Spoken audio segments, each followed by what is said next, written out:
Hello, friends. Welcome back to Erico Blueberry, an unassuming Destiny podcast. I've had 2 beers this afternoon, and apparently words are hard. My name is Chillybin. I'm Meckii. I've put on the most green shirt I own because we are now less than 1 week away from Witch Queen finally coming out. It feels like it's been forever with this extra long season. I'm excited. I hope you at home are excited. Meckii, you're excited? Yeah, I'm getting green with it. that I don't know what that. You should see a doctor, maybe. Green background. Brown bricks. Brown bricks in Minecraft. That's anyone who's ever listened to Oni Plays is just going to be like, shit. Fuck. It's like when you hear the default iPhone ringtone alarm, you're just like, oh, you just get hit with it. Yeah, look, despite last week DMG saying, hey, this next TWAB before Witch Queen comes out is going to be a small one, motherfucker was like, yeah, but also here's like 6,000 words, get fucked, nerds, I guess. So we've got a few things to cover. Look, this week's TWAB is built like me. It's short and beefy. And full of Gambit news? Yes. Anyway. Short, beefy, and simping for the drifter. Yes. So we're not going to start there, though, because there were a few other bits and pieces that came out this week. There was the Witch Queen launch trailer, which that's where we're going to start. Very nice. Then there's a little, like, developer insights video into the glaive and like some insights into them building a new type of weapon for Destiny, which is pretty cool. Then we will definitely talk about the TWAB stuff, a lot of Gambit changes, which, I mean, I'm wearing green because of the Witch Queen, but also I quite like Gambit and I've wanted it to be better for ages, and it sounds like they're kind of getting there. And as a heads up, the only reason I'm doing a run of show at the start, right at the end, we're going to talk about this week's like end of season mission. There's some spoiler stuff in there, giving you a heads up now that is coming towards the end of the show. We'll give you another heads up if you want to avoid spoilers for it. But yeah, let's do it. Let's get into this final week vibes. I thought you were gonna Philly DeFranco it and just be like, let's just jump right into it. Let's, to quote every gamer on Twitch, fucking go. So the launch trailer, we'll start there. There was some bits in there that I feel like we've seen in other videos, but they're just like different perspective. You know, we saw some of the exotics and some of the void stuff come in, but just more like world building and kind of tone setting. Cinematic, very cinematic. Yeah. So the first note I put was about the worm on Zavala's desk, and then I wrote those words, and then the first thought I had was, you know, like the old cop shows with like the captain being like, give me your gun and your badge, and put it on the desk, and it's like Zavala punching down on the desk, and I was like, give me your worm, you're done here. It was a very angry dad look. Give me your worm. Give me your worm. The first thing I noticed about the trailer is they used... I'm actually a huge fan of the band Fantagram.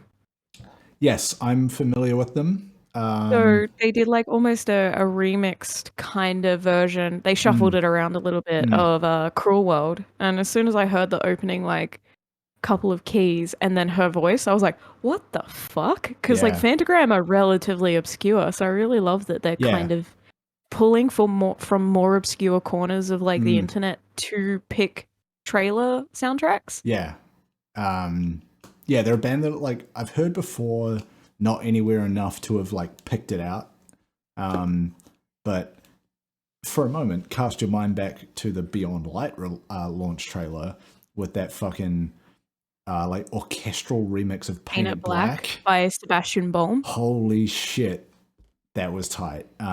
This maybe doesn't hit quite as hard as that did, but it's still pretty good.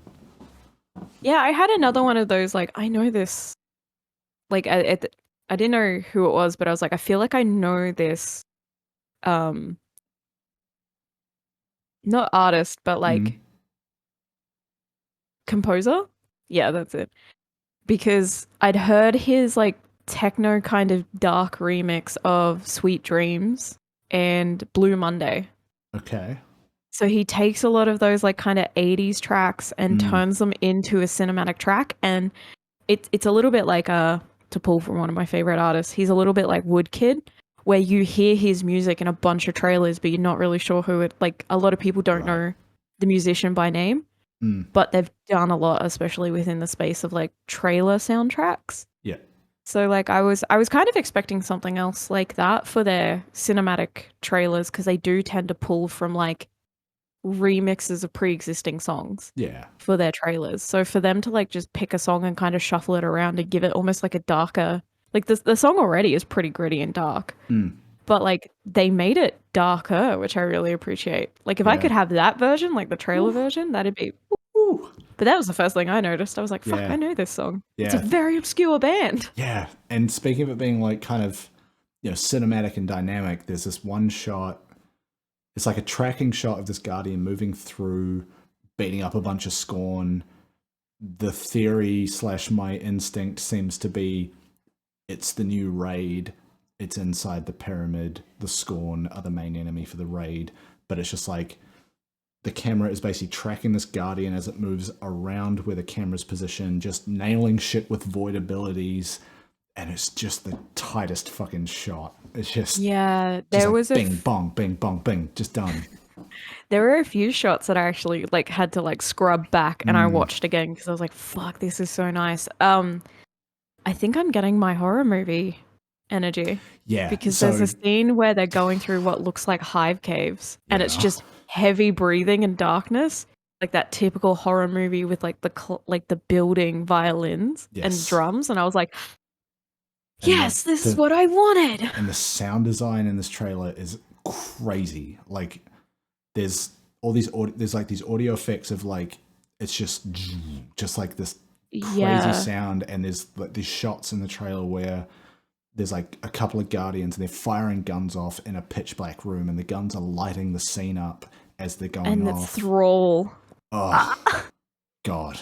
And they're really good at doing that firing a gun to like the beat or the drop of a song. They're really good at doing that. Say, it's like, really tastefully done. It's like the Destiny thing. I am a sucker for that technique in any game trailer. Like if you time the action to the beat of a song, I will give you money for your video game. Oh, it's so good. Oh. I think another sound design thing was towards the end of the trailer, they show like a Hive Guardian and our Guardians kind of facing off each other, like but 1-to-1 equally. So there's like a Sentinel Shield versus a Sentinel Shield. There's Spectral Blades versus Spectral Blades, I think. Okay. And then Chaos Reach versus Chaos Reach. And just the sound of like each of those supers proccing is so like clean in the trailer. But also, like, as a warlock, it's really funny that what they did, because, like, obviously, as a warlock, you can't really do something cool like the Titan sliding under the Hive Guardian's shield and then throwing their own, or the Hunter dodging Spectral Blades and then throwing their own. So basically what they did was the typical warlock shithead thing of the Hive Guardian just proccing his Chaos Reach, and then you proccing it and cancelling it. Like killing them. Like it was like, you know how sometimes you get that double proc in and you proc yours just as the right time to cancel theirs and wipe them out. It did that. Right. I was like, as a Guardian, I was like, ooh, yes. Yes, let me live my Goku fantasy. Yes. Yes. Very so good. The one of the things I noticed, like you speak about all the different abilities kind of being shown off, a Titan bubble is shown. And instead of being like a nice little dome, it's got a little like flat top, a little depression on it. It looks like a flan, I think is like one of the words I've seen thrown around about it. It's like, oh, this bubble's got depression. Or it's a little void flan. Like the Titan flan. Yeah, it looks a bit funny. I don't know. Like I don't know if that is like a general change to the bubble, or if that's something to do with an exotic that is changing some aspect of the bubble and they've given it a different look. Maybe an Yeah, aspect does yeah. that. But yeah, it's as a Titan main, one of my favorite things I've seen is, this bubble with a hint of depression. Um, just it got me pretty good. Yeah, so the Witch Queen website also says that the raid that is coming with the expansion is basically us going inside of a pyramid ship. The website says as much. And the trailer seems to show what is likely the like intro cutscene to the raid. You know when you like load into Vault of Glass and your whole fire team And it lands drops outside. and then kind of pulls back. Yeah, it kind of looked like that. And it is also wicked imposing, the size of this pyramid ship in the background of that shot. And you've got these 6 tiny guardians lining up. It's like, we're fucked. We're so done. I'm so excited to see inside the pyramids. Oh my god. So excited. We do at the end of Shadowkeep, right? Like the end of the Shadowkeep campaign is you going inside that pyramid. You don't see a lot of it. But but that's where some of that, like, we see some of that architecture for the first time. That's where some of the shots in the trailer, you can kind of, see those similarities. I mean, like more seeing deeper into the pyramid, because I feel like that's probably going to be if one the whole of the raid things is we're going to go pretty deep. Yeah, if the whole raid is inside a single pyramid, there's so much to do there. More interaction with the pyramid as a whole, especially if there's going to be some sort of like puzzle element or jumping puzzle like they usually put in a raid, or like a mechanical puzzle, like mechanics. I'm really excited to see kind of what they do. Yeah, there's also a so in previous trailers we've seen the what looks like a giant floating ring with a bit cut out of it, but it's like a giant hive structure. We see that again in this trailer, but it almost looks like it's moving or floating forward, which kind of made me think that it's like Savathun's equivalent of the Dreadnought. Like, is that her kind of like flagship? Is that her main vehicle for getting around, or is it some weird portal trick? Because also, it's like, it's on Mars too, by the looks of it. It's floating above Mars. It's like a ring, and it's got a section cut out of it, and then like a middle, kind of like the Death Star's like laser bit. On the opposite side, on the inside of that ring, this is really hard to describe without a visual. There is what looks like like a ring, like a disc, similar to on the side of the Dreadnought, with that weapon that fired off in the opening to the Taken King, right? Yeah. And especially with Bungie devs and directors and stuff making comments this week that if Taken King got a sequel, this would be it. I'm scared. Makes sense. I'm kind of scared. Big lazy. Poor. Big crescent do the zappy. Yeah, it's man. Like Beyond, I remember us getting like pretty excited for Beyond Light. This one, I don't know, feels a little more so. I feel like it's because with Beyond Light, a lot of us had returned to Destiny or started Destiny within I think it was like 6 months beforehand. Yeah. So Beyond Light came out in the November, and a lot of us started playing again in like June, July. Yeah. So I feel like it was like one of those things where like, yeah, we were psyched, but we weren't like as entrenched in the game and the community as we are now. And now we're a lot more consumed by the game and the community. And we've, over the last year and a bit, we've also gotten through social media, without risking parasocial relationship promotion here, but like we've also gotten to know the devs a little bit more, and the community, like community leaders a little bit more, and the director and the art design. Like they've Bungie, especially since Beyond Light, have opened up their doors a lot more to the community. Yeah. And I feel like that's it with the VDoc and the inside trailers and TWAB and just community involvement on social media, and the way they've started marketing this as well. I feel like maybe that's it too. But also it's a key story beat that they've been building since day one. So it feels like the crescendo or the Also, climax of something, it's and full of we're in. gross swamp goblin bullshit, and that's kind of our jam. Yeah, it's icky, and I love it. Yeah, and like a lot of the design that I've seen for the weapons and the armor and stuff, just about everything I look at, I'm like, fuck, that is sick. Yeah, Yeah, like like a lot some of of the the aesthetic we fuck with. yeah, some of the Beyond Light stuff was almost goofy, but I liked it. You know, like some of the armor that came with that first season with Beyond Light. It's like, okay, the hunter's got this giant backpack, Oh, we're and going camping yeah, and because like the that sort warlock of got a stuff. camp stove. Yes, and like that sort of stuff was and a whittle fun. thermos. Like it was Whittle fun, but thermos it for their wasn't. coffee. Didn't hit me as hard as some of this stuff has. And like we see some glimpses in this trailer of like more of that gear that's coming. Not enough to like pick it out and go, yeah, that looks great, but enough to be like, I want to see that. Can I have it? Yeah. Yeah, Beyond Light was interesting because it was like an introduction to a darkness subclass. Yes. But it also just really heavily relied on Clovis and the Brave family, and kind of, to me, like looking back and like having the knowledge I do about now with the lore and everything, it's like they were kind of closing a gap in the story with that expansion. A little bit. Yeah, That because also like kind of canonically led to this point as well. Because like yeah. obviously with the darkness and stasis, it was like, okay, well the pyramids are back, definitely back.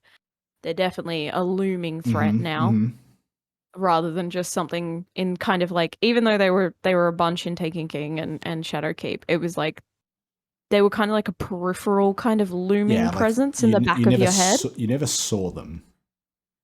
They were just And it like was this like, thing that was coming at some point. yeah, and you heard a lot about the darkness and stuff like that secondhand from Eris, like, and the Drifter to an extent as well. Yeah. So it was like they were almost closing like a hole in the main storyline, but also canonically with stasis and everything, leading us to this point too. Because it was like, okay, well, fuck. Here are the pyramids. Some of the Elixir houses are now using darkness. Uh-oh, SpaghettiOs. Bad times. But then linking it all through to this moment too. And I think that's another thing. It's like, yeah, there was huge story beats in Beyond Light, but like they felt like steps to get to where we are now. Yeah, and thinking too, you know, Forsaken, obviously very focused on the Dreaming City, the birthplace of the Awoken, and sort of exploring that a bit. Even the idea of Deepstone Crypt as the birthplace of the Exos was a thing that had been like popping up peripherally in lore books here and there. I think there's some like Cade lore book that mentions it, but it was always this like super cryptic thing of like, oh, is it a real place? Is it like just this echo within the machinery of how exos work? Is it a real thing at all? Was it a rumor that's grown since? Yeah, and then, oh shit, it's actually the raid for Beyond Light, and you actually see, no, this is where these motherfuckers get made. Like, that also was them sort of, I think, plugging that hole to say like, yeah, we meant it when we said the birthplace of Exos, like Deepstone Crypt, welcome. Here you are. Also, like, just really driving home how scuffed Clovis. Like, we kind of knew Clovis Bray was like an mad scientist, like an evil genius. But then, like, do you remember? He gets hella scuffy in some of those voice lines.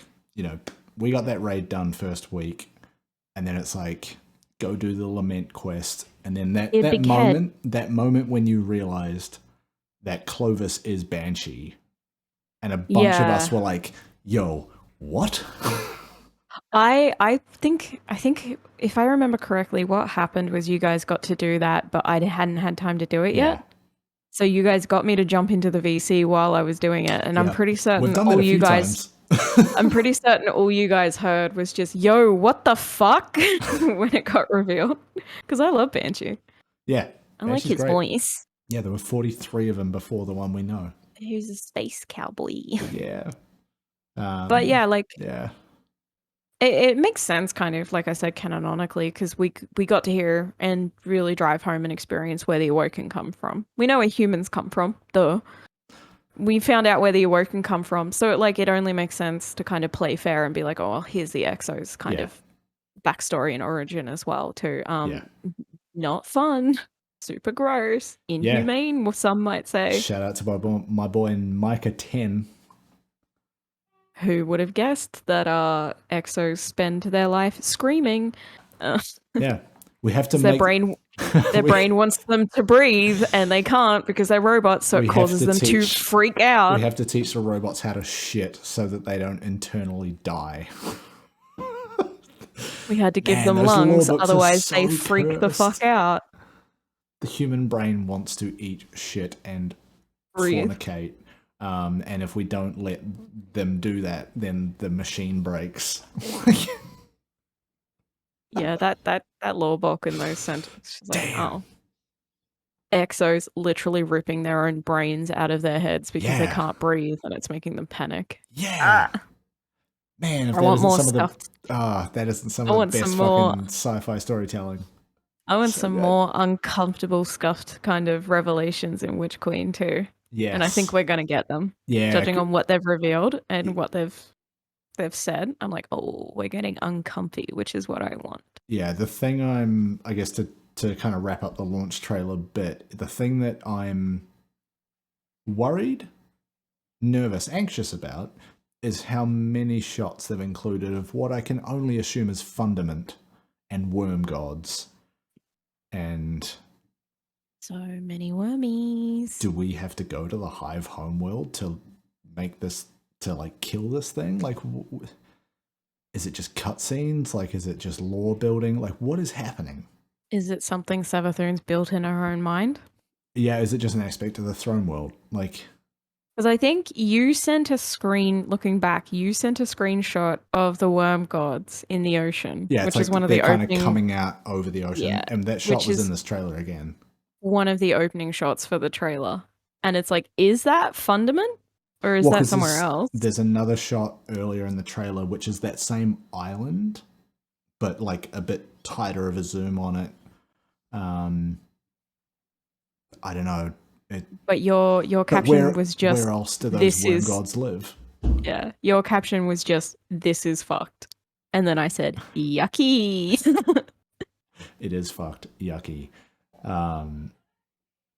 Fuck, man. So, okay. For those of you at home, today, for you and I, Meckii, is Friday. We've got the weekend, then I'm working Monday, and then I'm off work for like 8 days. Same. I'm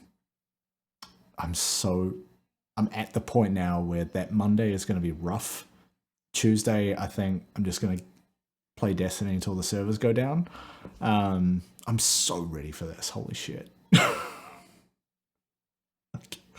I know in a minute we're just going to talk about a bunch of Gambit numbers and shit, but like for right now, what this show is about is us celebrating our excitement about this game. I'm so fucking ready for all of this bullshit. I'm so down. So down. Oh my god. I'm spending this weekend cleaning my house top to bottom. Like, so you don't have to worry about it? Deep clean, so I don't have to worry about it. I'm going out on Sunday to go buy my dog a bunch of treats because I know that he'll still get attention. I'm not going to neglect him. Yeah. He's not going to get as much attention as he's used to for a few days. So I'm going to go get him some new treat puzzles, some new like toys, I think. Just a couple of new things to distract him. He'll probably hang out with me while I stream and stuff because it's a long time to not pay any attention to a dog. Yeah. So he might hang out with me on stream. But like I'm doing like life admin so that I can dedicate as much time as possible. Like I went and paid my rent today. I went and paid all my bills. I paid them ahead of time so that I don't have to worry about them during the week or forget. Peace. Yeah. I've set up all my away from work notifications to go live on Tuesday morning, so like no one bothers me while I'm on leave. Leave me alone. I'm playing video games. Life admin time.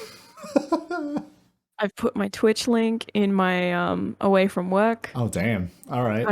But if you miss, I was like, but really, at the end of my I'll be away from work notification. I put, if you're missing me that much, you can catch me at my Twitch link. That's pretty good. I like that. All right, let's continue ahead. So in the like chronology of the last week, this launch trailer drops, and then at some time the same day, Savathun takes over the Bungie Twitter account. No, the Destiny official Twitter account. Destiny 2 Twitter account. Yes, the Destiny the game Twitter. No warning it would happen, just out of nowhere, new display picture. There were some updates to the account's Twitter bio that had been leading up to that. Yeah, but it was like almost instantly, it was like new Twitter name, which was just Savathun the Witch Queen, and then new display picture. Obviously, Savathun and then just cryptic tweeting. New profile pic, what's up, gang? Like for like. Follow back Fridays, let's go. The new new Twitter bio, new name, new display picture, and then just cryptic tweeting. Yes. The community caught on pretty quickly and started engaging with Savathun, which has led to some of my favorite community moments in a really long time. Shout out to Paul Tassi, who got ratioed by the Witch Queen. Dude, Savathun told him to touch grass. Roasted. That's so good. He got roasted, told to touch grass, and then ratioed by the Witch Queen. And then which in the end worked out for him because he got to write a whole article about it. So like win-win. It's Paul. He would have done that anyway. But like he I love Paul Tassi's work, but motherfucker writes an article or two about Destiny. He caught that L really well and ran with it. He took it really well. Yes, that L is his forever. But the Savathun basically in a very Savathun way saying L plus ratio plus you fell off, go touch grass is fucking hilarious. It's so good. But she started engaging with the community as a whole. I screenshot some of my favorite, but not all of my favorites. I just had a quick scroll to see if I could catch any. So here we're going to do an honorable reading of my favorites. I will not say the names of the people who got roasted. You can go find that shit yourself anyway, just by going in the tweets and replies on the Destiny account. In saying that, some of the edgier people have gone back and deleted their tweets, which is funny to me. Coward. DD in the presence of the Witch Queen. Fool. So one of my favorites was just someone saying, why do you keep doing the roleplay shit? It's so cringe. And then Savathun just responding with, sweet friend, you're a gift and a delight. The funny shit is if you go look up those tweets now, they've changed the profile back to be Destiny the game. So it just looks like those tweets are still there. Destiny is just bullying community members. Yeah, because the other side of that is when they've switched it to Savathun, going back and seeing like their dawning posts when they're posting all the weird images about like Christmas bullshit within Destiny. Yeah. It's like, Savathun would never say this. If you go back far enough, they were tweeting as Keitel leading up to the season. Oh, no. So now it looks like the Witch Queen talking like Keitel. Very strange. I hate it. Someone DD'd this tweet, but the response to it was, you fail to understand. How kind of you to give me strength. And I think they were just trying to be a smartass. Can I give you one of my favorites? Are you okay? Better than ever. Tip top champ. Savathun just being like, better than ever. So there was the tweet that they put out, which is, I am unburdened, hollow, filled only with potential, weightless, pure. And shout out to my boy T-Rex, Destiny streamer turned Bungie employee, who responded with L plus killed your brother plus turned him into a gun plus wore his ass as a hat plus ratio. Just chef's kiss all the way down. Some of the responses were so good, but like Savathun just for some reason Twitter gaming asking, "Are you okay?" and then just better than ever exclamation mark. Like the energy is just like better than ever. Like just what? Like did they forget for a second they were Savathun?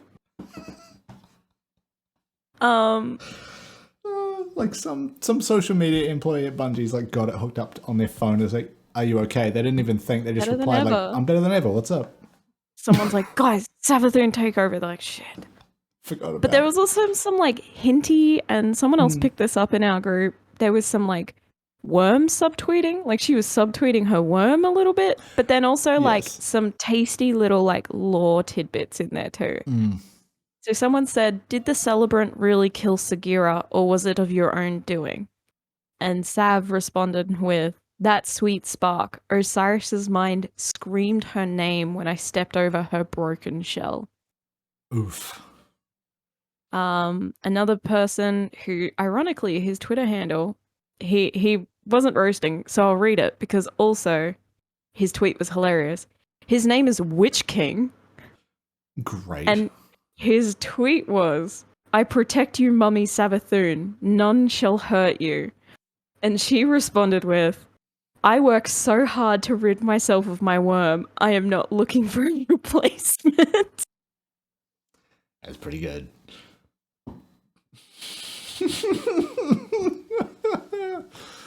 Oh my god. Sabathoon, what do you think of Mara's plan to kill you? She responded with, how funny that the awoken queen thought she could bind me. I was safe in my crystal cage while she was out there with you.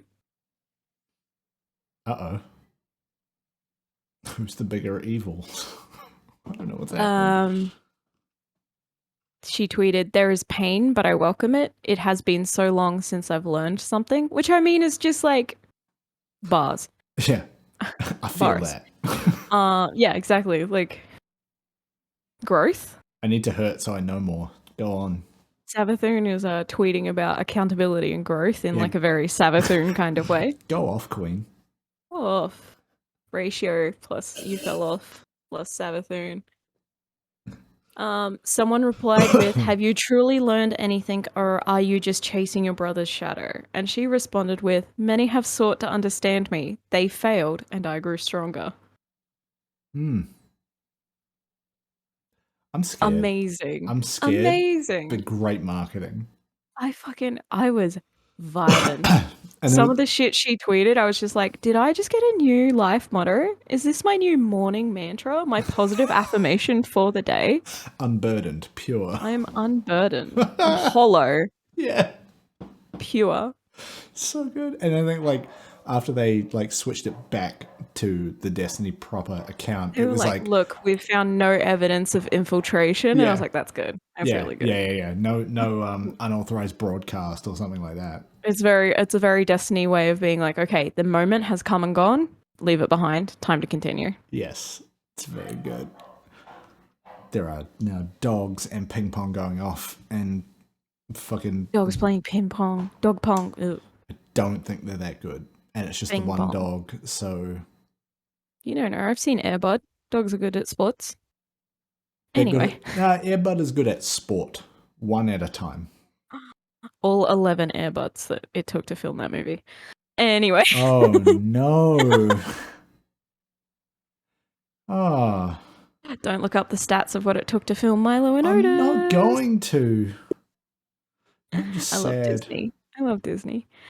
Anyway, launch trailer. I think we're done with the launch trailer. I miscalled it Savathusi on the Twitter. Damn, I wish Savathoon posted some like thirst traps while she was there. Could you imagine? Also, before when you just referred to her as Sav, my first thought was to start referring to her as Savaloy. The sausage queen? Yeah. Savlon, the cream queen. No, that's worse somehow. Savlon, the cream pie queen. Anyway. You said it there, not me. Fuck.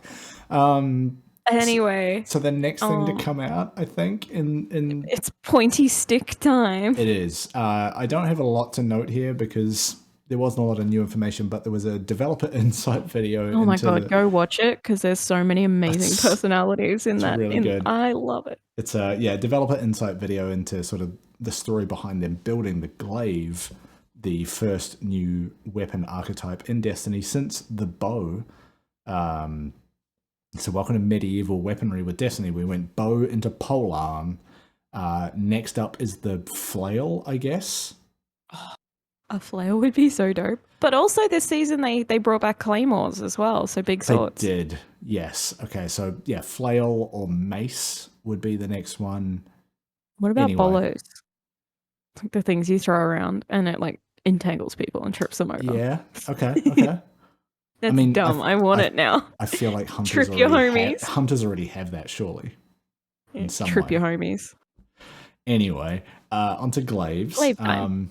Stick time. Pointy. The first thing I wrote down, because I was watching it and like taking notes as I was going, the first thing I wrote was just, this thing looks fucking sick. I don't know what else to say. Like, it's a sword, it's a shield, it's a gun. It's a stick. What more do you need? But it's not quite a sword because it's not third person. It's more stabby, pokey first person. But also, like, I'm it's so the Breville multi-chef of Destiny. It's the magic bullet. It cooks rice. It slow cooks risotto. We got you. Yeah. Steaming your chicken. We got you. Yeah. God. Imagine just like trying to cut a chicken with a glaive. Anyway, the other thing that I really enjoyed was seeing Bungie devs in their like work from home setup. There was one shot where it was like, you know, imagine I'm here typing at my keyboard, camera's here like almost sideways, and then over there is a basket of laundry. I'm just like, yes, thank you. Or like, humanize these people. Show me what's going on at home. Or like in the background, just toddler toys fucking everywhere. Yeah. Like, it's a mess in here, and we're building a sword stick. Reasonable. Just, it's very good. Like, you know, again, as someone who works in software, it's nice to know that people working on my favorite video game, probably of all time, basically got the same setup that I've got here. Oh man, if I would have, just looking at my own setup right now, if it would have cut to one of the devs with a pile of empty water cups and like half drunk shakers of water and then Uber Eats bags right next to them, I would have been like, my people. Yeah. Me. Yeah. I mean, it's just, it is nice because like they've been out there kind of saying like, yeah, look, work from home is not our ideal. We're making it work, but they're showing with shots like that the balance that they've managed to find, and you know, they've been able to deliver some pretty decent seasonal story stuff in the last year or two. The last year in particular. It's also been really good because I'm seeing on Twitter a lot of like the Bungie head office is getting renovated and done up. Like they're basically renovating the entire outside, and from what I understand, the inside as well. Pretty sure it's like a full do-over. Yeah, so it's like a lot of the Bungie staff are showing off all the new luxuries that they have in office because Bungie is just like, hey, let's make this a good workspace for people. Yeah. But then also seeing like a lot of the devs seemingly have like, I can't make assumptions. Anyone correct me, please. But like they have a lot of like universal equipment. So it feels like Bungie's also taking care of their work from home staff, hopefully as well, in terms of making sure they have what they need to be comfortable but work efficiently from home, which is really nice. Yeah. I mean, but also like there's people behind these games. Don't forget. Yes, for sure. They have families and dogs and laundry.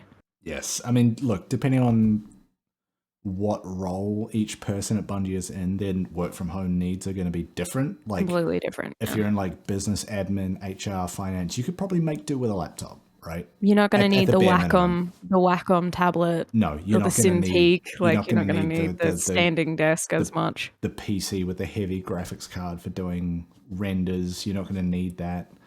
But people do. You know? You're not going to need the 5 screens I saw one dude with. Yeah.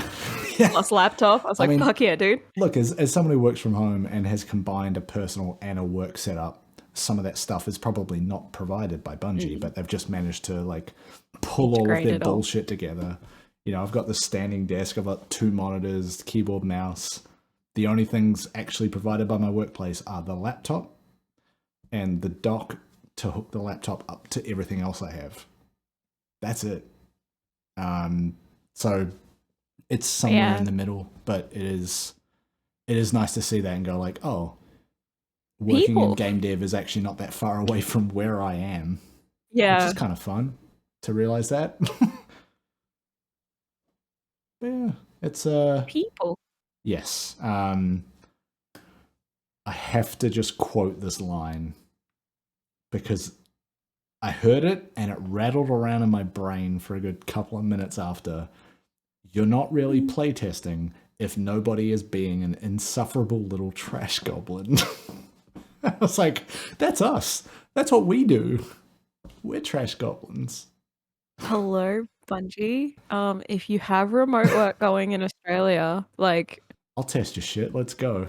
Been doing I this for 10 years. I got a communications degree, play like 30 hours of Destiny a week. Like I break things quite often. Yeah. Accurate. I find really scuffed ways to play this game. Like, you need a goblin? Goblin. Hello? This is my verbal resume for The my goblins have application to awoken. It's us. We're goblins. And that was kind of it. Like, most of it was shots of glaives in use that we've seen before from different angles. Nothing overly new.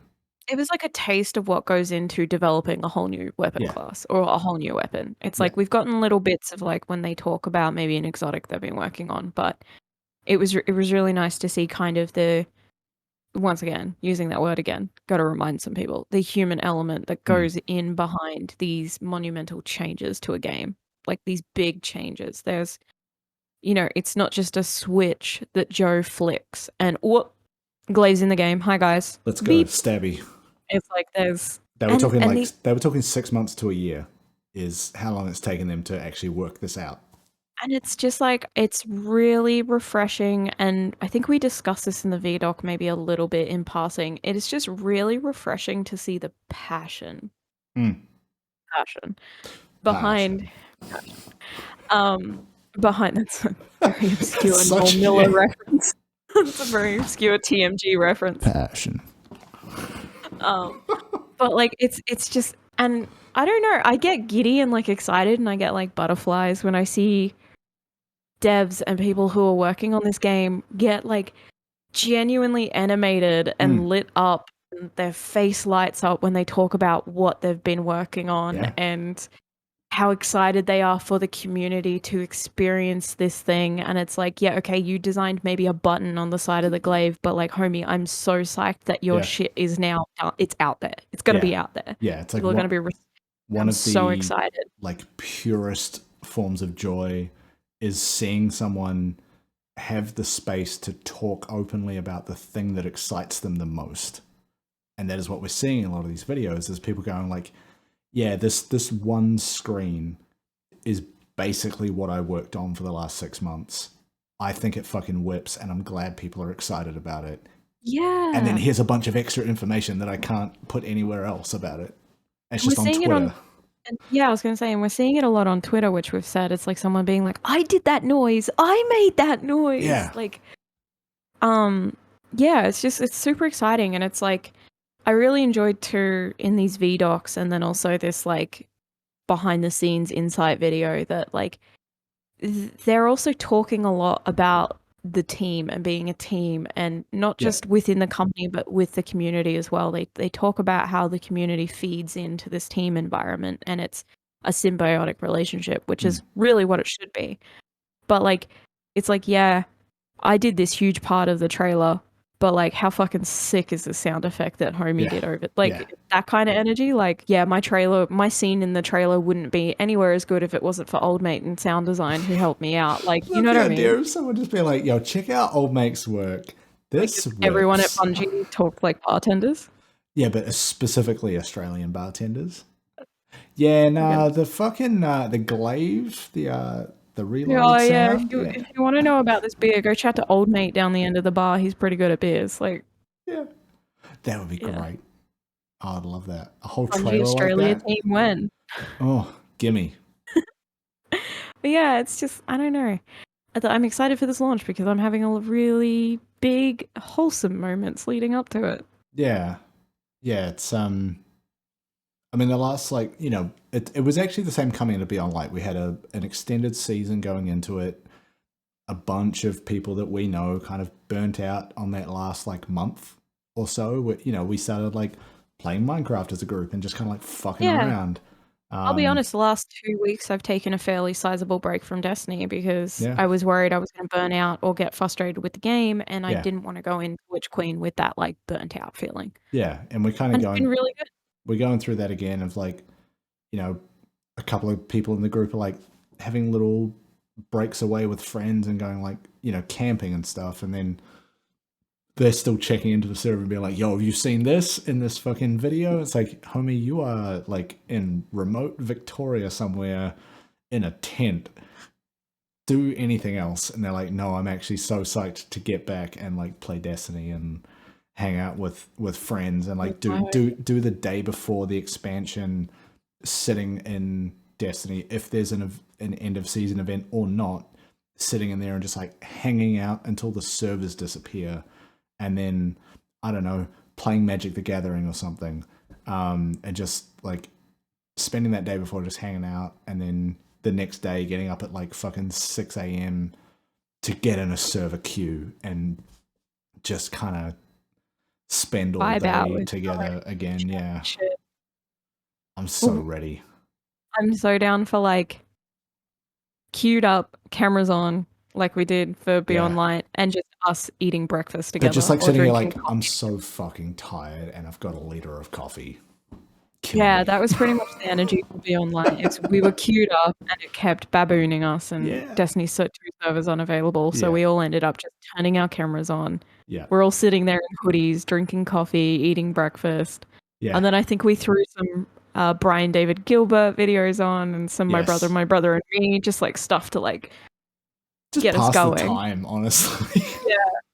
And then we all kind of like, except for me, but we all kind of dropped in at around the same time. Yeah. So I'm looking forward to that again.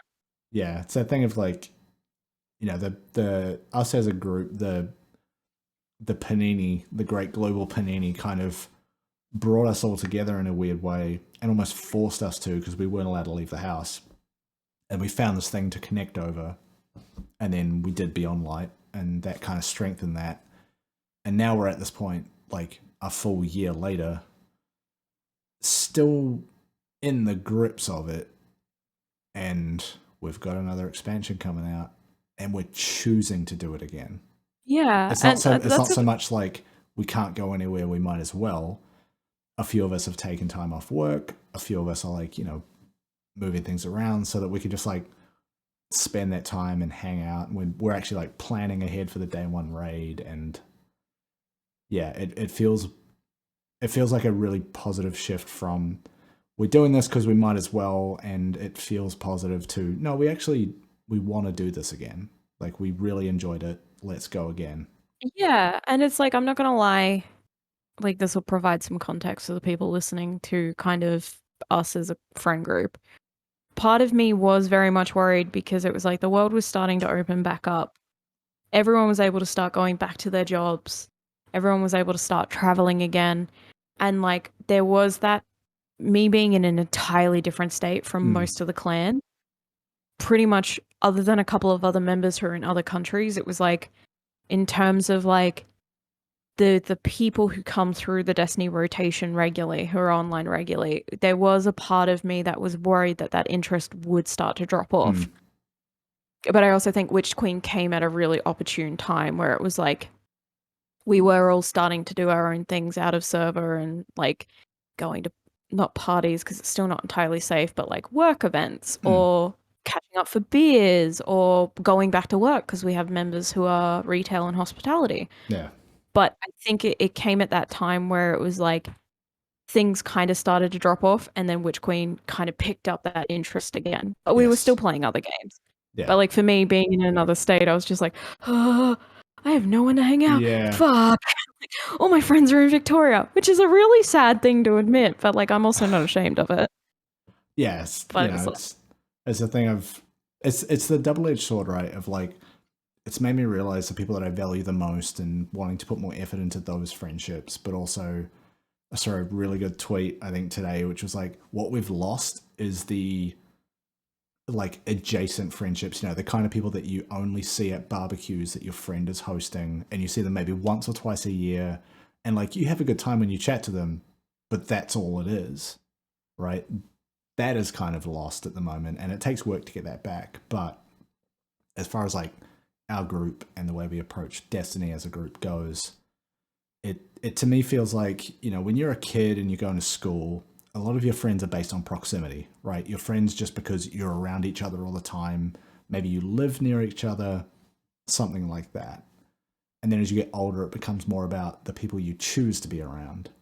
And it feels like that switch where we started out kind of based on proximity because we, created a server, we were hanging out, we're playing Destiny.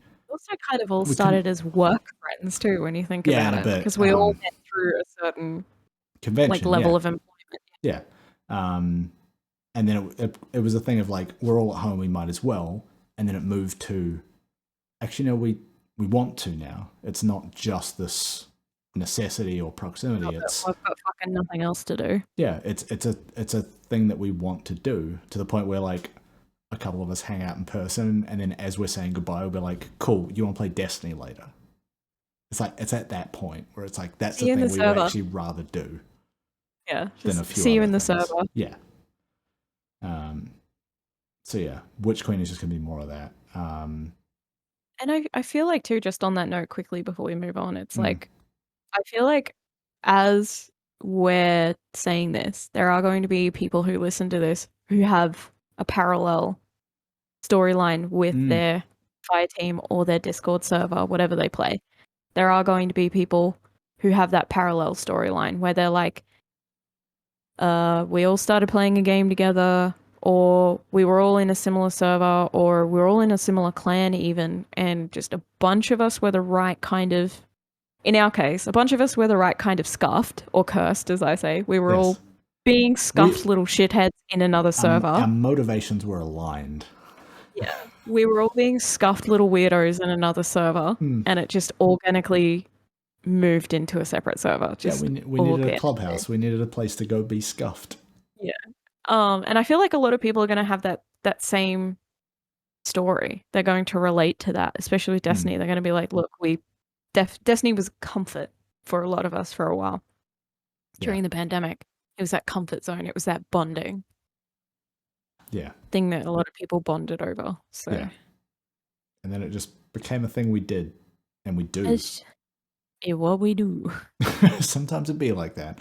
All right, taking a kind of aggressive turn to this week's TWAB. If it weren't for the fact that DMG hinted at the size of it, and the fact that I knew it was about Gambit going in, as someone who quite likes Gambit and wishes it were better, there's a lot. There's a lot in this. Despite them saying they're not making huge changes to Gambit with the release of Witch Queen, they kind of also are. I feel like on a technical level, these changes probably feel small to them, but on a gameplay level, a community level, and a quality of life level, I feel like both of us feel like it's going to be big. It's going to be massive. Yeah, when you take all of these together, it is like a fairly large change as a whole. Yeah. I don't know what else to do other than just like read through these notes I've made, because it's just a bunch of bullet points, like they're kind of like grouped in blocks of like how relevant they are to each other. I'll let you take it because you're better at the technical stuff than I am. Yeah, cool. All right, first up, they're going to do a freelance node. As you and I both know, if you go in with a fire team of 3 or 4 people, you're probably going to win that match because you're able to communicate, set up the strategies, get the timing right on invasions or supers. So it's kind of nice to see them try freelance with it. Yeah. I'm very interested about that, actually. Because I like, I've had to grind a bit of Gambit this past season, and going in solo is rough. I hate it. Even as someone who's like enjoys it and is often kind of good at it, it is rough when you go in there. It's like, cool, the other team's got 3 or 4 people in a fire team. I'm fucked. Not just that, but then you have to. It's an uphill battle with moat theft or portal hogging or heavy Oh, hogging or people just not lifting their weight. Like at the yeah, end of the game, they've got 20 like enemy kills, but they banked 30 emotes. Like, huh? yeah. Or they're just out here losing moats because they're getting greedy and Yeah. yeah. If everybody's, it's the same thing with trials, right? Like if everybody's going in solo, it kind of, in It's theory, me. levels It's me. Yeah. that out a bit. They're also overhauling the sort of, the fuck is happening? Someone is banging doors in my house. Overhauling the encounters themselves. So it's like a rotating, curated encounter setup. Basically, they want to have like, you know, a certain type of enemy at a certain location, set that for the season. That's your rotation, and they change it every season. Yeah. Well, that's on your end. Yeah, there's You got a storm. There's a big storm coming. Sabathoon's here. Uh-oh. Talk too much about her. But the one main point that is worth mentioning out of them rotating the enemies and shit is that the hive on Pacifica is not going to be there this season. The fucking shriekers beaming you. Shriekers in the Oh, fucking little hidey hole. Yucky. get fucked. See you Yeah, in season 17 probably. But that means we get a good 3 months of reprieve.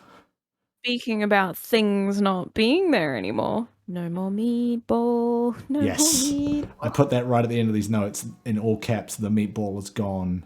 We'll get to why. Basically, they're changing how bosses work, and the meatball doesn't make sense with that. But yeah, they're also adding more respawn points. So a key word to understand here is fronts with a capital F. So when you're doing a Gambit match where the enemies spawn, you know, you've got like maybe 3 or 4, usually 3, like areas within a map where the enemies spawn. Gulch cabin, for example. Yeah, or if you're on the EDZ, you've got trees, beach, and ruins. Each of those is a front, and they use that word a bunch in this TWAB. So they're saying that they're adding more respawn points at those fronts. So instead of just, you know, you get an invader who can't spawn because you always come in at the same point. Yeah, so like that solves that problem. EDZ, the biggest choke point during an invade is spawn to bank, where it kind of You've and got they that, give you you've those literally got little, a bottleneck.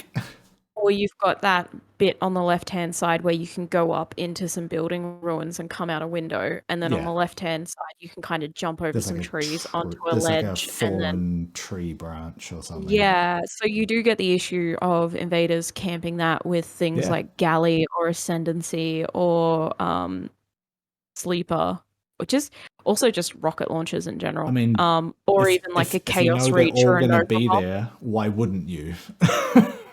I only say that because I've done it. sometimes I'll get an army of 1 and then I'll run to spawn, and then as they all trickle down I'll pop my chaos reach. Yeah. Key. Choice. So nice that they're kind of addressing that a little bit. Become less of a problem. We'll see what the requirements are to guild my dredge in next season. Probably more invasion kills. They've made a small change that I quite like. So as someone who gets killed by invaders a lot, you just lose those motes, right? Yeah. As of season 16, no, you don't. You will always drop half of them. I don't know if that's rounding up or rounding down. Sound off in the comments. I don't know. But that's kind of nice. It kind of encourages more team play. Like if your teammate goes down, you might be able to recover those motes. They've also made some changes around revives to encourage, again, actually going for a revive. So it is now active 2 seconds earlier than it has been. And the auto respawn that you get is 2 seconds delayed. So it gives you a bit more of a window to go and revive your teammate. They've dropped a bunch of motes. You can pick those up. That's always a tough thing. Like as someone who literally yesterday got killed holding 15 motes, be nice if we could keep some of those. It's fucking brutal when that happens. I agree, but also you've heard me when I've invaded. I will wait for people to run for the bank and then pick them off and then cackle when they drop 15 motes. Yes, and there may some changes to that, but we'll get to that in a minute. I've lost my place in my own notes. The enemy shields, in terms of the mobs that we're killing, they will have more resistance, but not to the level of match game. So element matching still matters, but you can also, you do enough damage, you can overpower it. It's not quite as brutal as match game can be, but it is encouraging a bit more of that build crafting, coming in with more tools at your disposal. You can't just go in and go all solar necessarily. As someone who runs Path of Burning Steps a lot, that makes me sad. But someone who runs Arc pretty heavily. But yeah, it hopefully it also evens out how quickly people are able to just go in and clear a bunch of enemies very quickly, and just stack up a bunch of motes and blockers and good night, essentially. Where am I up to? Yeah, so we talked about the revives, talked about the shields. The 10 and 15 mote blockers are going to be a bit tougher.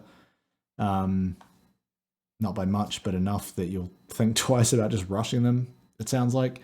Mote draining is getting a bit of a change, which I'm kind of excited about. Some mote draining, as it stands, if we were to go play Gambit right now, if the other team got their Primeval up and we sent 2 blockers, no mote drain, nothing. They're just, they don't even have to worry about those blockers. Focus on the Primeval, burn it down, game over.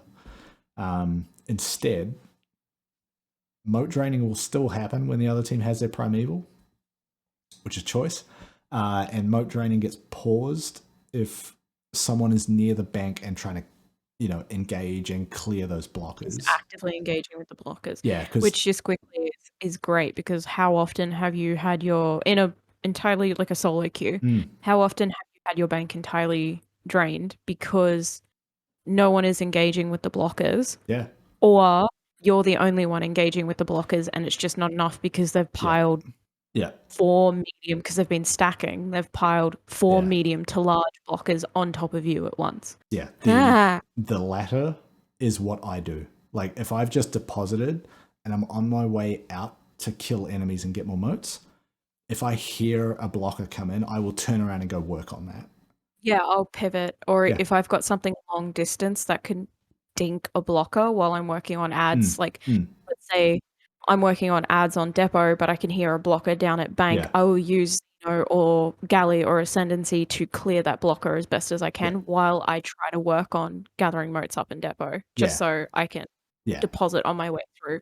My like internal logic is, if I'm not holding motes and other people are, I should be working on the blockers.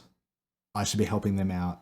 There's no risk if I die while doing this, but there is if they do. So that's why wouldn't I, right? So it's nice to know that, like, if I'm doing that, if I'm holding up my end of the sort of like the team strategy, we're not losing motes at the same time. If I end up being the only one who's doing that, which does happen. And it's refreshing to see Bungie being like, okay, we kind of have to push people into a more team-spirited orientation with Gambit right now. Yeah, which is a little bit of them pulling in aspects of the Gambit Prime roles, like Sentry, Collector, Reaper, and... Oh, I didn't play that much Prime. I think it's Invader. I think the other one's Invader. I could be wrong. The 4th one escapes me, but they're pulling in more of that to say, like, there are roles you should be trying to fill throughout the course of a Gambit match. It might take 5-10 minutes. You'll play each of them depending on what you're up to. But yeah, this I feel like is a pretty decent adjustment. Where are my notes? So we talked about fronts before. Another thing they're introducing, which I'm a huge fan of, when you clear a front, you'll get a little ammo chest. A little bit of special, a little bit of heavy. A little bit of ammo is a treat? Yeah, but it will disappear after 20 seconds. So you have to actually be a part of it. You have to be nearby. You have to run You have in to and be get it. basically engaged in the Yeah, combat to kind of benefit from that, which I like. exactly. And they also said that if you kill a high value target, that will drop. The wording was pretty specific. 1 heavy brick for each player. So given that those are typically like all those drops are instanced per player, you'll get 1 brick out of a high value. You get a little bit heavy as a treat. It's kind of nice Which because it's also incentivizes people to pop those high values. also, as someone who runs a lot of lead from gold special weapons, thank you. I'm very excited for my Cartesian coordinate with lead from gold. No. Brah, dead. Get out of here. Yeah, also during I was about to just walk straight into this, but this is like fairly substantial change. So during the primeval phase, ammo chests will spawn in one of the fronts and sit there. It will spawn on one of the fronts every minute, but also the envoys have shifted. They will no longer spawn in the middle next to the bank, next to the primeval. They will spawn in the fronts with enemies, and the envoys will also shield the primeval from damage until you kill the envoys. So you gotta work for it now. I Yeah, love that. you've got to move and work for it, because previously, like, if you've got the right weapons, if you've got a team strategy, you can if kill. If you've got Nova Bomb, you can launch it into the bank and wipe the 2 primevals with a Nova Bomb. If you kill those first 2 primevals and then just stack a bunch of damage on, you might be able to kill it with Primeval Slayer 2. Right? Yeah. You don't even need that second wave, you just burn it. And this kind of works against that and says like, no, actually go do more work for this. Yeah. I'm into that. Yeah, yeah, because the amount of, and it's cheeky as fuck because I do it, but Chaos Reach or Nova Bomb with the Seekers, all you really need to do is throw that into the bank, and those 2 envoys are gone, and you're damaging the primeval after, depending on what type of Nova Bomb you're using. Yeah, let me tell you about Chaos Reach, because I have the extended Chaos Reach. Path of Burning Steps. Solar Final Blows give you increased weapon damage. Charge with Light mixed with Argent Ordnance to give you extra rocket launcher damage, and then Galahorn with a Catalyst. Like, yeah, it's huge damage and big burst damage too. And that's kind of been my go-to strategy a lot of the season. Yeah, and it means we're going to have to distribute the damage now too. Mm-hmm. You got to spread it out. You got to play the ammo economy. You've got to like work through those fronts and get those chests. You've got to get those envoys in the fronts and then pivot to the center to get the primeval or wherever the primeval is. Well, I'm pretty sure they're not changing where the primeval is. It will still be near the bank, but they're moving the envoys out into those other areas. Which is like, I know later on they mentioned that they're changing some stuff so that primevals aren't getting melted as easy as well. Yes. But I feel like that alone is going to kind of shift the melting, because you can't just focus all your damage into one circle in the middle of the map. You're now having to pivot that damage out and then pivot that damage back in, which means like if you use a super to pop an envoy quickly, by the time you pivot back in, your super might be over, where it's like an envoy is here, the primeval's there, an envoy's behind it. With Chaos Reach, I can clear 2 envoys and start to focus. But also remembering that envoys are void shielded, and shield resistances are more like match game now. So maybe Chaos Reach is not the right move there. We'll see. We've got to try it out. The other thing to remember, Well of Radiance is the fastest passive cooldown tier. Titan Bubble is moving up to that tier. Yeah, true. Hello, Weapons of Light. I don't know if they're making changes to the damage buff there, but that's in there. That's a fast option.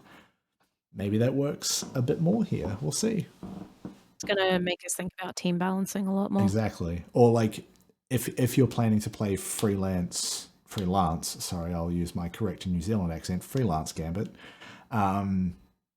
If you're going in solo and you want to have more of a team structure, I'm probably going to go in with a Titan Bubble, assuming no one else is. Right? I'm going to go in with more of a support play, Titan Bubble, maybe Galahorn, maybe whatever the meta is next season. But trying to find ways to like buff other people because we're all solo. That might be how I start. We'll see if it works. Do my usual trick and put the bubble outside the invasion portal. Little boost as you go through. Who knows? Might still be the play. A cheeky bubble. I have a Um, little. little bubble is a treat. What else have I gotten here? Yeah, so before you get to the primeval phase, right now, there would be 3 invasion points based on how many motes you get in. They're taking one of those away. You'll get one at 40 motes and at 80 motes. Stuff during the primeval phase hasn't changed. And you also cannot save up those invasions, which is good because, man, that kills me when it's like invader comes in, kills me, they've left the field, and then someone is just almost straight back in. It's like, can you just give me a minute? I'm trying to play Destiny.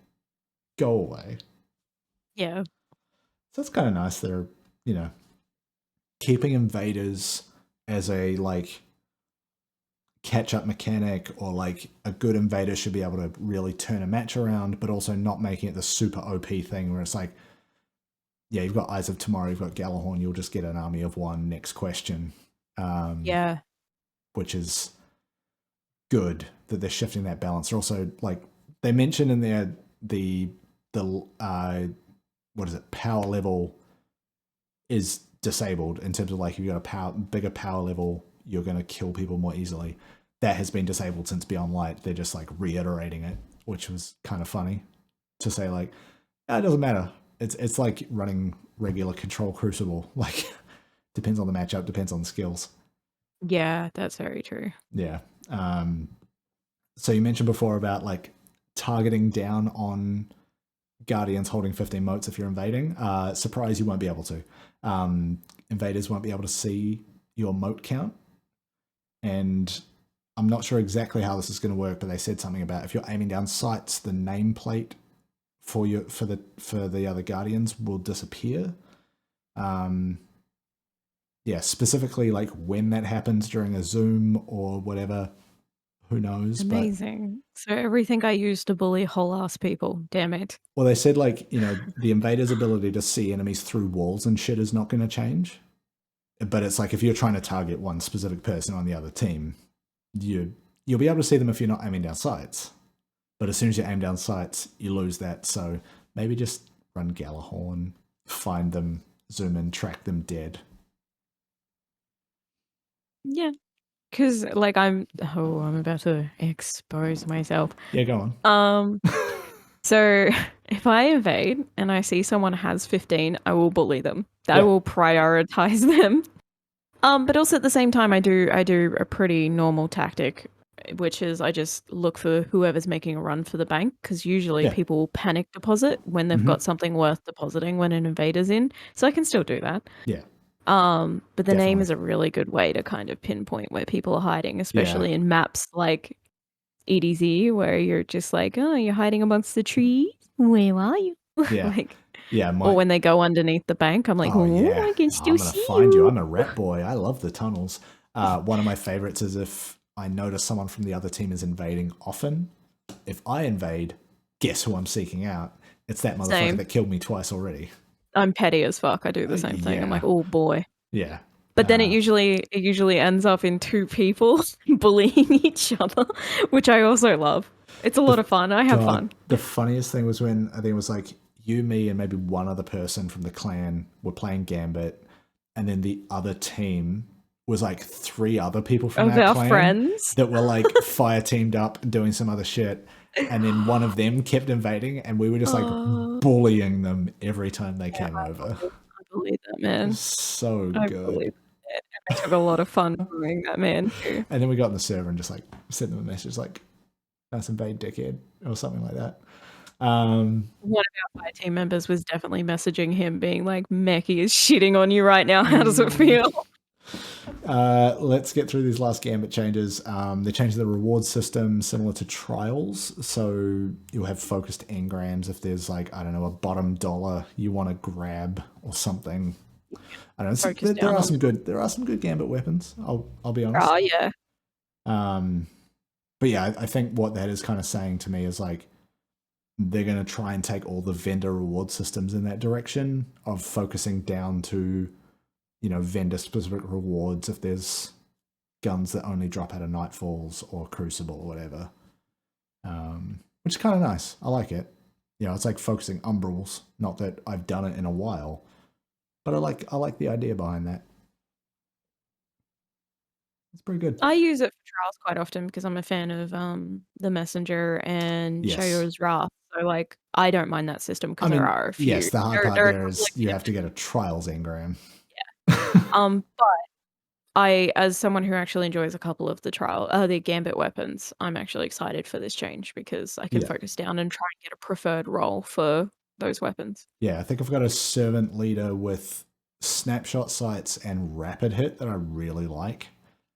It's pretty good for taking out invaders because you get that snapshot, quick hit. It's like a full auto scout rifle. But rapid hit, if you hit them in the head a couple times, you get that snappy reload. Oh, so much fun. Yeah, there's some other changes coming. I don't know, maybe sometime within the next season, maybe later this year. They're doing things like Gambit Labs where they're gonna, I don't know, mix shit up real nice. I'm excited. I'm excited for Gambit to just get like some quality of life change. As someone who plays a shitload of Gambit, I'm just excited for a refresher. Shaking it up a bit just to make it feel fresh again. Because like as much as we play, I feel like we easily maybe per week play anywhere between 4 to 15 Gambit matches depending on the day. Yeah. There's been weekends, like a Saturday night, where all we have done is load into Gambit over and over and over again because we do really enjoy the game mode. It's going to be really refreshing to have things shake it up a little bit, push us to think more about our team comp and our individual builds, about like, how we're going to play, how we there's invade. bits in here that like I need to see them and like play them and feel them. But there's also parts of this where it's like, oh, you're actually addressing some of the things that annoy me the most about this game mode, specifically to do with invaders and that primeval phase where you watch that other team just burn their shit away. It's like, oh, we can actually still send blockers and they have to deal with that because we'll just get motes for free. Okay, cool. And now the envoys are actually shielding the primeval. That might slow things down, give you a chance to really catch up. I'm into that. Yeah. Into that in a big way. I'm excited to experience it. Yeah. Moving on to some other stuff from the TWAB related to the Gambit vendor change, the ritual playlist rewards. So, you know, Crucible, Strikes, Gambit. They are going to drop ritual specific gear. So if you're trying to get, you know, Nightfall armor, Vanguard armor, Crucible armor, sometimes it looks sick and you want to just like almost target farm it, you'll be able to. Like you're not going to get those general world loot pool drops after an activity, but you will still get those world engrams at a major ranks. So every time you go up from you know, heroic to brave or whatever it is. Okay. So it's pretty good. It means that like, you know, the amount of times where I'm running through strikes a whole bunch and I'm getting all these drops, it's like, this is not relevant. It's not what I want. I know that strikes are supposed to drop this particular type of thing, but it's dropping all this other bullshit. You're chasing something else and you keep getting hero camo over and over again. Yeah, and then I have to keep an eye on d2checklist.com to see when Zur is selling the armor set that is missing from my collection. It'd be kind of nice. Specifically because in this TWAB there are some fucking sick images of upcoming armor sets. All I can say is go look at it. There are like some Eververse sets that they show. There was also one image of like, I think it's a hunter in the middle wearing a Crucible set, Titan on one side wearing a Gambit set, and I guess Warlock wearing a Vanguard set. But they look real nice. Very clean. Yeah. Yeah. Shout out to Eternity and Vostok making their way back to the Crucible map rotation. I think we've spoken about Eternity before. I'm actually really stoked that is coming back because I'm ready to be a gross little goblin on that map. I am ready, considering how much of that is right angles and flat surfaces, to bounce some fucking void frisbees off it. Oh, get wrecked. Very true. Very true. Yeah, they're also bringing back. So I can't remember the last season this happened, but the season pass used to give you high stat seasonal armor. They're bringing that back for season 16, specifically between ranks 57 and 87 because they put that down. And then there's a little bit of a boss stomp mechanic nerf as a treat. They're brutal, and I hate them.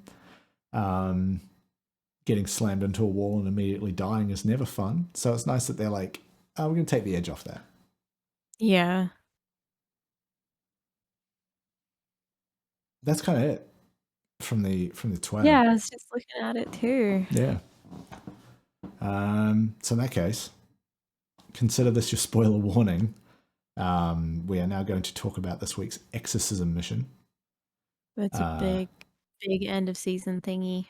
It's pretty nice. If you haven't played it and you want to, and somehow now, when this releases Sunday morning Australia time, if you've still managed to not play it or be spoiled, go do it. But from here on out, we're just going to talk about that, and then we're going to get up out of this episode. So if you are avoiding spoilers and you're leaving this episode at this point, please like and subscribe. Tell a friend. Do the usual tricks. But now we'll see you next episode. We'll see you next week. Next episode, we will be streaming. Yes. I just realized. So. Yes. Pay attention to the social media links down in the description below. I've got a lot of gunsmith materials. We love you. Have fun playing the final mission. Yeah, go do that. Maybe come back to the episode. There's still more to go, but anyway, spoiler warning done. I'm gonna take a little sip of water. Let's talk about Exorcism. Yeah. Just quickly, I will let you guys know that in my Destiny break, I have also taken a media blackout break in the last couple of days because I do not want spoilerinos. Spoilerinos. Do recommend. I do not want community saltiness annoying me in the lead into Witch Queen, which sometimes happens. So I've just kind of like muted a bunch of the main Destiny channels, and was not reading too far into conversations or anything because I was like, I want to go into Witch Queen fresh, which means I only found out that the Exorcism mission was available this morning. Oh boy. Through the TWAB. Man, because I read that opening paragraph in the TWAB and I was like, surely everyone knows. I guess usually not. Just your normal Meckii pigeon brain bullshit. So hyperfixate on something else. Yeah, so we I think we spoke last week about the magical bridge within yes. What was it? Astral alignment that was just building itself in the background and no one noticed. And then Paul Tassi wrote an article and everyone was like, why are we roasting Paul Tassi so much on this show? Anyway, roasting him. He just wrote an article about it, and we pointed out that sometimes the Reddit notices things before the journalists do. That's all. Yes. Well, I mean, there's more people playing Destiny and on Reddit than there is Paul Tassis in the world. Yeah. Anyway, so the bridge was completed as of last week, leading a lot of people to rightly assume that this week we would see the final mission that somehow makes use of that bridge. Which it did. We made our way to that tower. After Mara's personal spire, apparently. Yes, a little bit. She says, meet me at my spire. Yeah, not stoked about that. So we fought our way through a bunch of enemies, worked our way to the spire. Alignment. You do an astral alignment first to get the final check-in. Do one? I had to. Oopsies. Maybe you were just behind. I had to get a final techie on. Right. Because one thing I noticed this morning that I didn't. Oh my god! I did a notepad while I was doing the final mission and didn't copy and paste any of it into the show notes. Hee hee. Tee hee. Tee hee. This would be. My dog ate a potato and was sick. I was distracted. This would be like you take a screenshot of like a notes app and I just slam it in the podcast at this point. Like, here's what Meckii would have said. So like one of the things, because maybe I was behind, but I don't think I was because I ran a bunch of things with Alex to catch up. So I don't know what happened there. Meh. Was Ikora theorizing that the Scorn in the Ascendant realm could somehow be linked to the experiments on the Glycon, which I thought was very interesting. A very interesting voice line that propped. Now I'm second guessing what happened in my Exorcism mission because I don't remember that. I might be behind. But anyway, I got the final Tachyon, and then we went to the helm. Yeah, that's where I started. It was like open destiny, go to the helm, start the mission. Orange behind my bee. Yeah. My pigeon brain wins again. Yes. And then we spoke to Mara, and Mara was like, hee hee hee, time for the exorcism, tee hee hee. Time to crack this egg. Come hang out with me in my room. I want to make an Osiris omelet. Crack it open. The big lady's in my room, come hang out. And I was like, okay. Okay, Mara.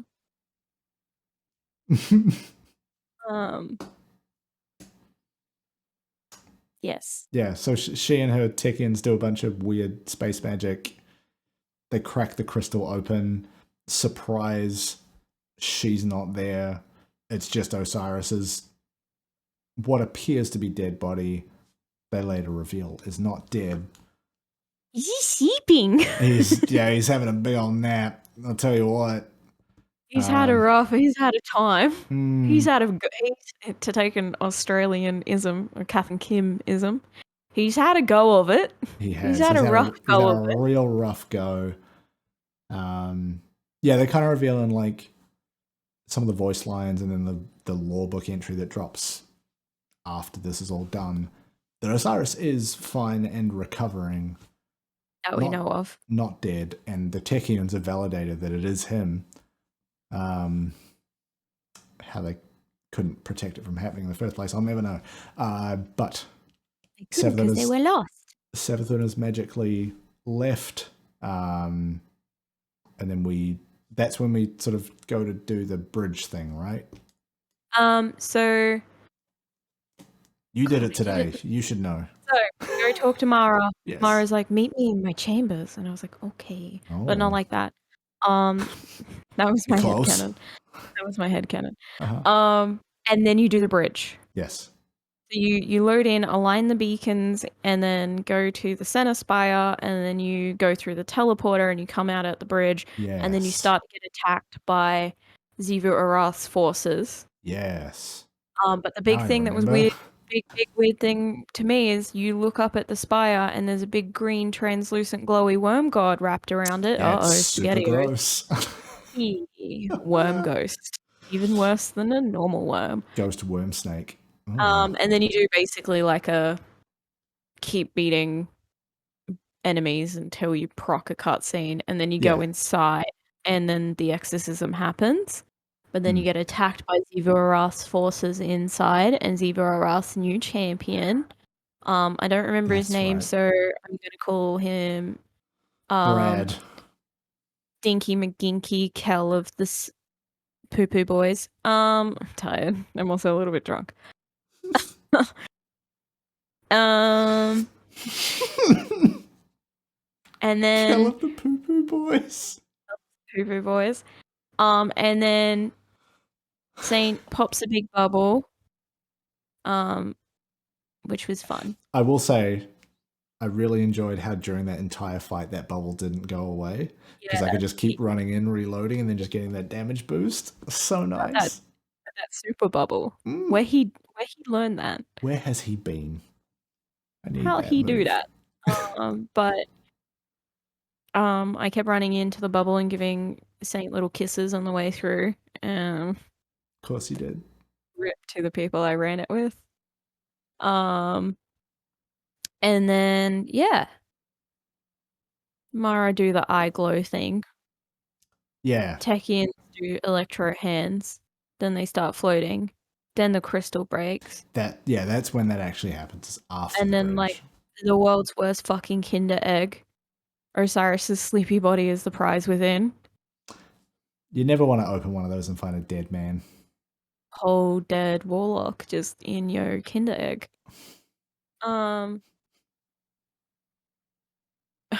You break your Kinder egg and reveal a whole exotic man. Just a mystery man. Exotic mystery man. And then there's a lot of like, what the fuck? Who the fuck? Where did she go? And then a lot of Mara, you big dum dum. Pretty much. But Mara Mara going, no, I'm not a dum-dum. I totally knew this was going to happen. And then she drops some bars about like accountability and learning. Interesting. Interesting choice of words. Yeah, I know. Just after she like fucked everything up. Yeah, go off. Pretty hard. Yeah. Her exact words were, and I screenshot it because I was going to send it to you and be like, change is a prolonged effort. It requires application of steady pressure. There will always be backslides. Twitter, hello. Yeah, but basically, like Mara's trying to play off like this was all in the plan. And it's like, Mara, you. Yeah, but then, like one of the voice lines she has after the mission wraps up is basically her saying, "Yeah, Sephiroth slipped through our fingers. Actually, we fucked up." Mara being like, "Oh, I've been heckin' bamboozled." Oh, my jimmies have been rustled. Marasov out. I've been pranked. Been punked. Thank you. Ashton Kutzer wants his royalty check. Marasov, you're watching Punked. Today I'm about to fucking peer. Hi, I'm Johnny Knoxville. Welcome to Jackass Forever. Yeah, that's my recap of the mission. Yeah. No one skipped the end cutscene in my. Oh, you are blessed. I was like, but also at the same time, someone in the fire team chat wrote, "No cutscenes, no cut." Yeah. No cutscene skip. Man, that is hard. No skeet. Please no skip. I almost wrote that in my local chat. Someone wrote please no skip, and a whole bunch of people, like the other people, did smiley faces or wrote okay. Right. And then I put yes please, no problem, homies. And no one skipped it, so that was very nice. That was kind of the actual only real big story about that mission was it's a match-made activity. Anyone in the fire team can skip the cutscene for everybody. Having done like, campaign missions in fire teams, if you skip the cutscene, everybody gets skipped. So I understand with their systems why that is the case. But the thing that tripped me up was after the cutscene, you're kicked out of that fire team. You're back to a solo something. You basically go back to orbit. Yeah, so why not kick you out before the cutscene so that you've got your own little instance? It seems like a little oversight. Yeah.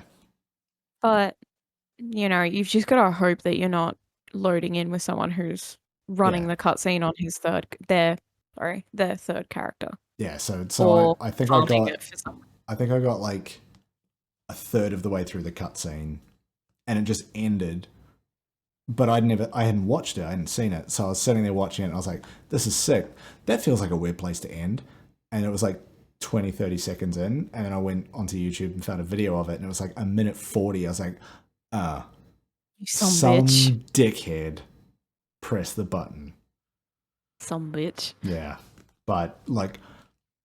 It's a nice little tease, nice little bit of mystery to end the season. I don't know if we get much more in the remaining days. They haven't said anything about an end of season event or anything like that on that final day.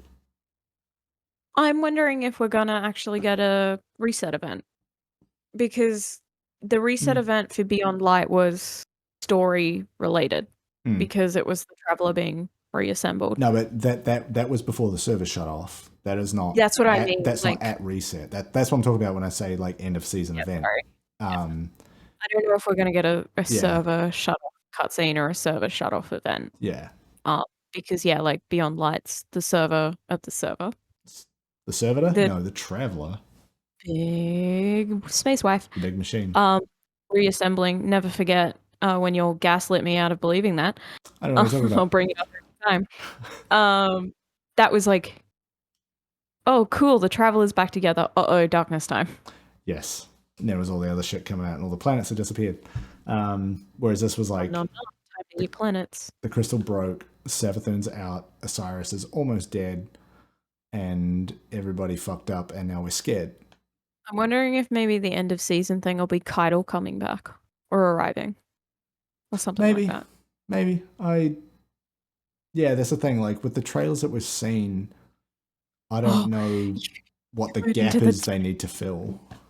You load into the tower and it's just that big creepy Savathun head staring down at you, like that big weirdo from all the trailers. No, that's a throne world thing. That's from the inside of her mind. Hello. No. Big lady. No. I don't like it. I've been watching you pee. I'm uncomfortable. I'm calling the cops. Zavala. Dad. Yeah, I don't know from where we are now to Witch Queen or any of the trailer stuff. Like, what kind of finalized? Yeah, like what are we missing that they're going to show that isn't just part of the mystery of the Witch Queen? We've got a few days to find out. I guess we're just gonna hang out and find out. Yeah, it was also that kind of like not nerve-wracking thing, but I remember last time like Luke Smith actually came out and said like, yes, there will be an end of season event, whereas everyone just kind of assumes there will be, but no one said anything about it. I wonder if in the next couple of days they're gonna be like, hey guys, don't hold your breath, or they'll be like, yeah, hang around. We're just gonna have a picnic in the EDZ. That's it. Oh, I wouldn't be mad at that. Devram getting some agency. Love it. Big worm. Oh, big worm. Devram do got that big worm though. No. No, thank you. Yeah, fair enough. Look, I think we don't simp for humans in this podcast. Simp for robots and Elixir. Boring. Humans, boring. Yeah, but he's a pretty man. We need to get out of here. I'm feeling weird. I am uncomfortable with the energy I've created in the studio today. Yes. That's me. I think that's kind of it from Exorcism, right? Like, there wasn't much more. You got my beautiful detailed recap. Yes. No, that's all I need. That was enough for me to go like, yeah, I remembered things, but they're out of order. Oh, no, wait. Speaking of pigeon brains, I was about to be like, this is the pigeon brain recap. You then meet up with the Titan. His name is Saint Meckii, you idiot. Yes. You meet up with him, and he talks about how he's going to nurse Osiris back to health, and he wants his face to be the first thing that Osiris sees. And he's like, maybe I'll make a joke about it. And I'm like, no, homie.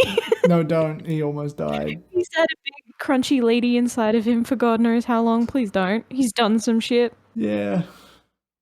He's literally been inside her screaming like he's been awake the whole time, as we learnt in the wolf tone draw lore. Yeah. So maybe hold off. Maybe give it 2 or 3 months, some therapy, then test the waters with a cheeky joke about it. Just like, hey, remember that time a big moth lady was inside you? And 2 months of cuddling, 4 months of therapy, then joke. But then also I was, just before we end, I was hanging around Saint, and I encountered a voice line I've never encountered before. And I was popping triumphs just before end of season, just cheeky little go through and do my seasonal pops and my triumph pops. And I was hanging out with him, and you know how they loop through their voice lines? Yeah. No one told me that motherfucker coos at his pigeons. What? I don't know if that's a new voice line or like, but like he does his usual like voice line. Would be a new one. There was a couple of new kind of sounding ones in there talking about Osiris, so I think they gave him a couple more voice lines because now he's not talking so much about missing Osiris. Some of the voice lines sound like he's happy to have him back. Okay. Or it's like they've brought some of his old voice lines back into the mix, where he talks about like appreciating Osiris or having Osiris, like those kinds of, I don't know. But I was standing there and he cooed at his pigeons. We need to get out of here so I can just load up Destiny and go stand next to him. There and wait for him to coo. Knowing my luck, it'll be one of those rare voice line instances that they have for some of the NPCs. Like Amanda's got a few rare ones that if you hang out with her long enough, they pop in. Same with Banshee. So knowing my luck, it'll be a rare voice line and it'll never proc for you. And now I'm just going to sound fucking insane. I'm sure I can find more insane than I already do. Yeah, I'm sure I can find a YouTube video with it if I had to. But I kind of want to see if it just happens for me. So, then we'll see. It's the great it's the Erico Blueberry mystery. It was enough that I was like, I think I was in the middle of like messaging you in the server, and it happened, and it was enough for me to look up from my phone and kind of be like, what? What? Did I hear that? Did I just hear that? But yeah, St. Coos. Okay. Well, go and hang out in the hangar and see if St. Coos for you. Until next time, I mean, this is our last episode before Witch Queen comes out, so fucking get ready for next week when we're going to be all kinds of tired, full of information and bullshit, probably. Now is the time for plugging. Bad sentence. Now is not the time for plugging. Now is the time to make you aware of our goals for the next week and launch week. Yes, please tell the people. The media we will be available on. Now is the time for plugging. Now is the time for plugging. So we both have full intent to stream, probably a few times over the next week. Yes. We'll probably both stream while we wait to be disappointed about server reset. And we'll have a good time. We'll probably have some drinks. We'll probably yell about things and be weird. Wait, probably have some drinks. The servers shut off at like 2 o'clock in the afternoon. Yeah, it's called day drinking. No, You live in Australia. I'm comfortable with that. I just wanted to set expectations. Day drinking on a Tuesday. No, let's go. We'll probably be pretty scuffed. Just a bunch of weirdos. Yeah. Do that last minute like Destiny fashion setup before the expansion drops. It'll essentially be a just chatting stream with the server in the background. Let's be honest. Yeah. We are probably going to jump in and co-stream and do Witch Queen shit. Yes. Which will also be a really good opportunity, I feel like, for the people who tune in regularly to also get to experience and know some of the Fire Team members as well. And also see what we really like when we're playing the game on like 4 hours of sleep. If you want to see me bully whole men, come watch. I will bully a man.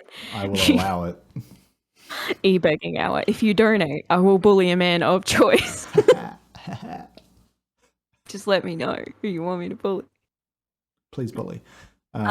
Yes. Chillybin will be at chillybin, what is it? Twitch.tv/chillybin1? Chillybin1, yes, because some other motherfucker has /chillybin and doesn't stream. So to that person, rude. Fuck you. Give me.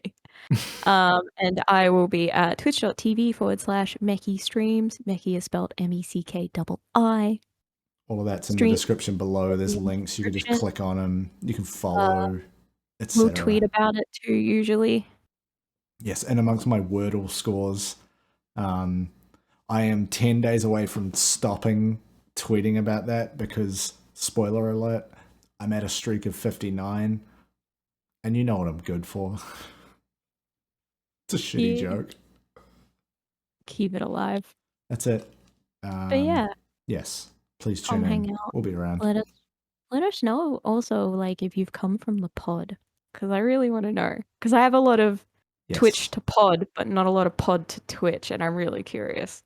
Yeah, where is that Venn diagram overlapping? Let's get that cross-media experience, you know what I'm saying? Yeah. About it. We're going to be busy for the next couple of weeks. Oh boy. Fucking job. About to make a video game my job. The dream. One can only dream. Yes, until next week. I mean, episode next week coming out same time. we're gonna fit that in sometime. We're gonna schedule that. We'll make it work. Make it work. Yeah. Yeah. What better break from a new Destiny expansion than to sit here and talk for like an hour and a half about what we've just been playing? That's what we got to look forward to next week. This has been Erico Blueberry, episode number 26. Yeah. Witch Queen, episode 27. We'll see you next week. Oh. Goodbye.